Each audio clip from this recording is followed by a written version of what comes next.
Narito na ba ang lahat? Oo, ma'am! Okay, tumayong lahat para sa panalangin. Sila mabilis na prayer. Okay, narito sa harapan.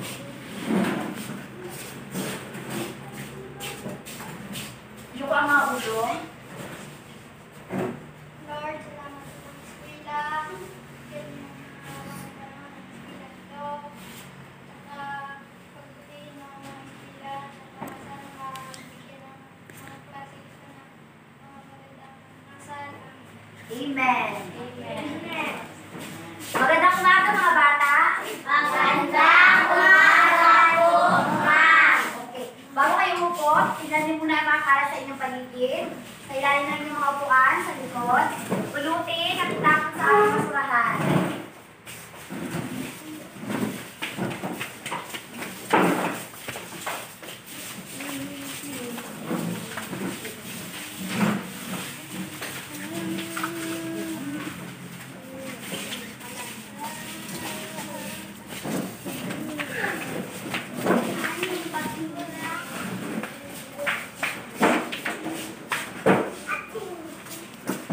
Okay na ba ang lahat? Oo, ma'am. Sige. Magsimpo na ang lahat.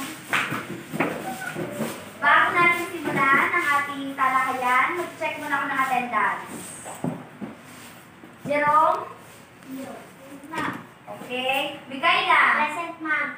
Elijah? Present, ma'am. Daphne? Present, ma'am. Si Angelie? Present, Okay, lahat ay present. Very good. So, bago ko simulan ang ating klase o ang ating talakayan sa araw na ito, ay narito ang mga panuntunan. Una, ayusin na inyong mga upuan. Ayos ba ang inyong mga upuan mga bata? Okay. Yuko, okay. Opo, ma'am. Pangalawa, makinig na mabuti sa guro upang matutunan ninyo ang ating leksyon. Naliwanag ba? Oo, ma'am. Okay, mabuti. Pangatlo, magkaroon ng kawili-wili o kabilihan sa ating talakayan. So, dapat mag-isa kayo sa akin. Naintindihan niyo ba mga bata? Oo, ma'am. Okay. So, narito ang ating mga dapat matutunan. Basahin lahat. Sabay-sabay. Mabuhay na sa iyong ugat at pananabi. Nakamamigay na nagbawa ng salitang ugat na may pananabi. Matuloy ang salitang ugat. Okay, magaling. So, bago ko muna bigyan ng hulugan ng ating talakayan sa araw na ito, sino sa inyo ang may ideya patungkol sa salitang ugat? O sige, Giro. Pwede. Sino ba may ideya dyan? Okay, sige, Mama. Very good na point mo ang salita. Very good. Sino pa mayroong idea dyan? Okay, sige. O, tama. Very good. So, ang salitang ugat ay, sabay-sabay ninyo basahin mga bata. Ang salitang ugat ay salitang buo. Ang kilos at ito ay isang kayak na salita na walang dagdag na pananaginig. Okay, ang salitang ugat daw ay salitang buo ang kilos at may kayak na salita. So, ito ay isang kayak na salita na walang dagdag na pantig. Okay, next, basahin ninyo, sabay-sabay. Ito ay pananabi. Ito ay maaaring nasa unahan, gitna at hulihan. Ito ay dinadagdag sa salitang ugat upang mabuo ng panibagong salita. Okay, ang pagdapi raw ay maaaring makita sa unahan, gitna at lihad. Ito ay dinaragdag sa salitang ugat. So, ang mga salitang dinaragdag sa salitang ugat ay tinatawag na lapi. Ito ay salitang kinakabit sa salitang ugat. So, meron ako dito mga halimbawa. Narito. Halimbawa ng pagdalapi. Basahin. Salitang ugat. Lakas, lahi. Ganda, asma. Maganda. So, dito sa salitang maganda, ang salitang ugat dito ay ganda. At ang dapi o dapi na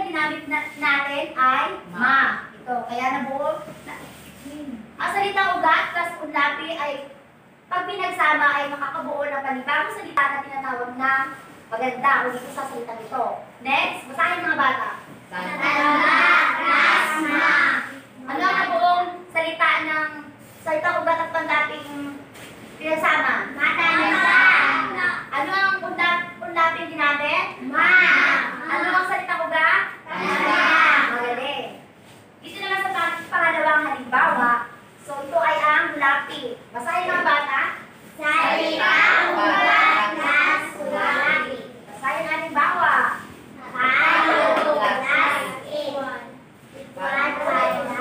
Paluin. So ano ang salitang ugat na ginamit mga bata? Ano ang ulapin ginamit? O sino makapagbibigay sa inyo ng halimbawa ng salitang paluin? Sige, sino? Meron ba sa inyo? Okay, si teacher na lang. Halimbawa ng paluin. Pinalon o papaluin ni Jerome si Balong. Ganon. Okay. Proceed tayo sa pangalawa. Pangatlo pala, Amy. Dito sa, basahin mga bata, sabay-sabay. Okay, basahin ang halimbawa. Ano ang salitang ugat ng kumaway? Salitang okay, ano ang gitna natin ginamit? Very good. So, ngayon alam ko na natutunan nyo na ang ating paksa sa araw na ito. So, meron lang itong hinandang gawain. Narito. Basahin na sabay-sabay ang panuto mga bata.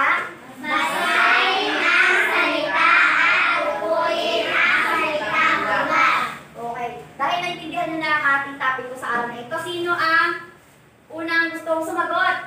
Sa number 1. O sige. Sige na. Sige. Lumapit dito. Lapit dito si Sarah. Sige. Sige na. Ano ang salitang ugat na ginamit?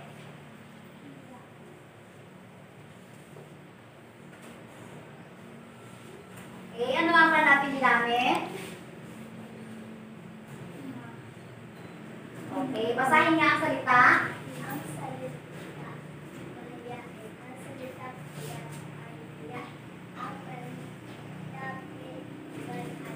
Aba, magaling. Ang salita? Tama mga bata. Okay, magaling. Ang salita ay ang mahiyain. Ang salita ugat ng mahiyain ay? At ang panlaping ginamit ay? Magaling. So, sa pangalawa, sino sasagot? Sino? Sige, Rom. Okay, dito kira kami to. Sige. Unang salitang ugat ng kumain ni Rom.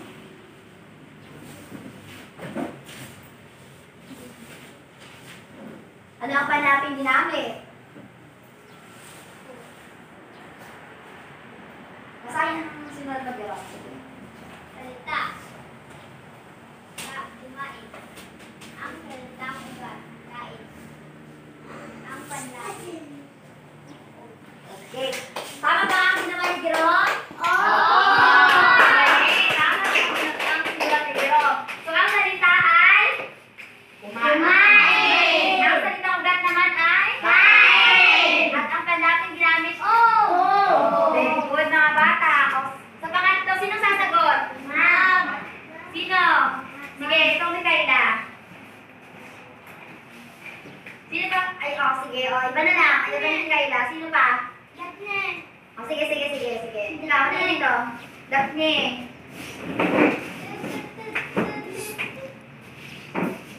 Sige, ito. Okay, anong salita mo ng malusot? Miss, mat mo dyan.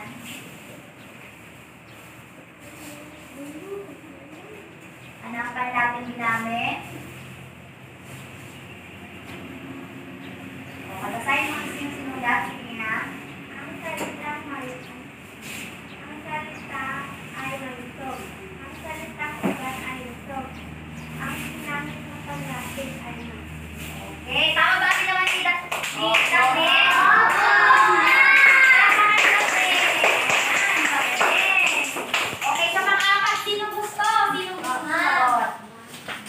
gusto? Buday. O, sige. Buday.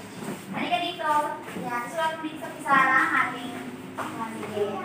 Sulat ang salitang ugat ng salitang bulaklakin.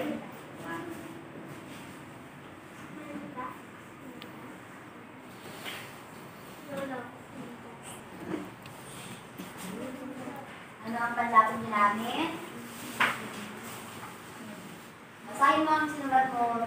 Ang salita ay bulaklakin. Ang salitang ugat ay bulaklak. Ang panlapit ginamit ay Tama! Okay. Palakpakan si Judan, mga bata. Okay. Ang panguli, sino gustong sumagot sa panguli? Balong. Balong. Sino? Oh, sige. Mikaela daw, sige. Dahan. Okay, isulat mo ang salitang ugat ng lumalakad.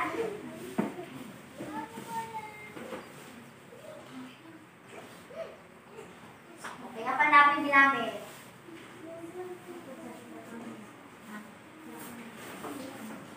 Basahin mo ang sinulat mo. Ang salita lumakad. Ang salitang ugat lakad. Ang panlapit ginamit Okay, tama. Ang salita ay lumakad. Ang salitang ugat ay lakad. At ang panlapit ay okay. Ulitin natin, basahin natin lahat. Ang sabay-sabay mga bata. Mayayain. Hiyain. Kumain. Kain. Malusog. Lusog. Bulaklakin. Bulaklakin. Lumakad. Lakad. Okay, magaling. So, nakuha niyo na ba ang ating talakayan ngayong araw mga bata? Kung ganon, kumuha kayo ng isang malinis na papel at lapis at sagutan ng pagtatayang aking hinanda. Narito na. Meron lamang kayong 10 minuto para sagutan yan. Sige na.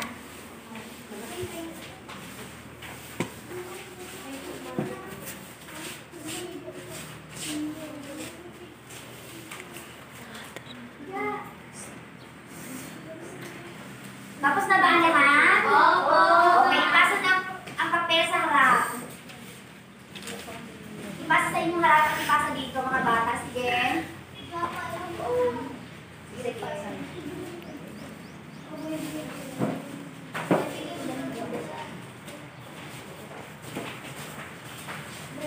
Okay na.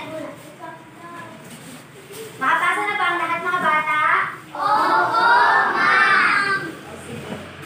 So, tandaan, ang salitang ugat sa muli ay salitang buo ang kilos at payak na salita. Ang panlapi naman ay maaari makita sa unahan, gitna at hulihan.